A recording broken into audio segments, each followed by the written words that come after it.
Hey la team, j'espère que vous allez bien. Petite vidéo, petite hors-série.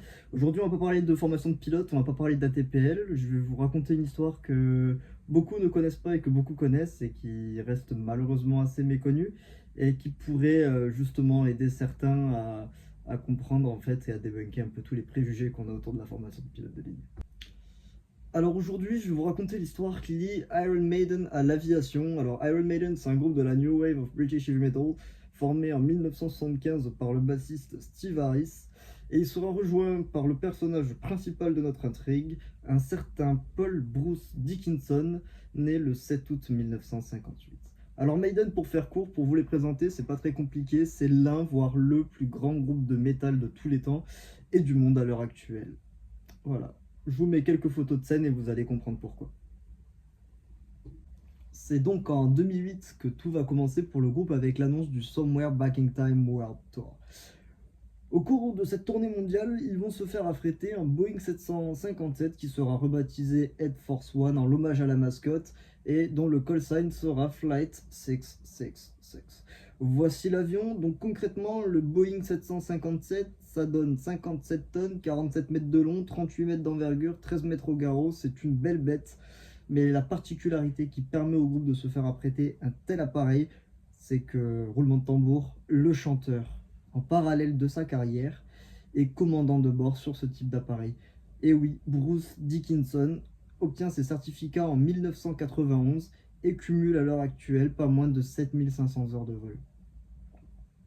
Le groupe ne compte pas s'en arrêter là. En 2011, ils réitèrent la chose pour leur 15e album avec le The Final Frontier World Tour et se font affréter un deuxième Boeing 757 peint aux couleurs de l'album que voici, toujours portant le même nom, Air Force One.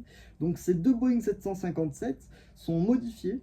Voilà, ils sont donc le tronçon arrière où on va enlever des rangées de sièges permettant de ranger le matériel du groupe et on va garder après une classe classique pour pouvoir transporter tous les membres du staff et du groupe d'un point A à un point B et faire le tour du monde avec ces derniers.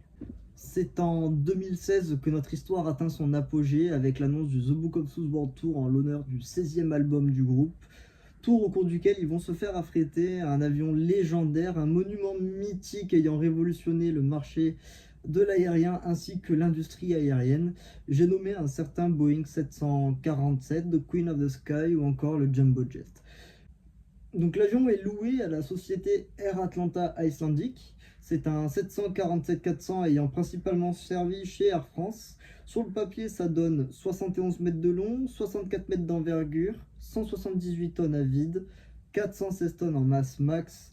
C'est absolument énorme. C'est 3 fois le 757. On est là sur un 747-400 concurrent direct de l'A380 avant le 747-8 qui sortira après. Et ce tour se résume donc en 70 dates, 35 pays visités et 90 000 km parcourus. Maintenant, on va s'intéresser au profil du chanteur, monsieur Bruce Dickinson, pilote de ligne, quel est son parcours. Et vous allez voir que ce personnage, que cet homme, ne cessera jamais d'impressionner le monde. C'est parti. On va donc arriver à la partie qui va certainement intéresser la plupart d'entre vous et qui va me permettre de pouvoir mettre en porte-à-faux de nombreux préjugés entourant la formation de pilote de ligne et ainsi que ce dont j'ai parlé dans ma vidéo précédente.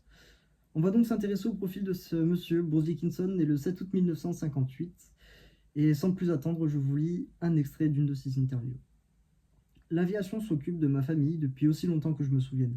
Mon oncle était dans la RAF, Royal Air Force, mais j'ai toujours pensé que j'étais trop stupide.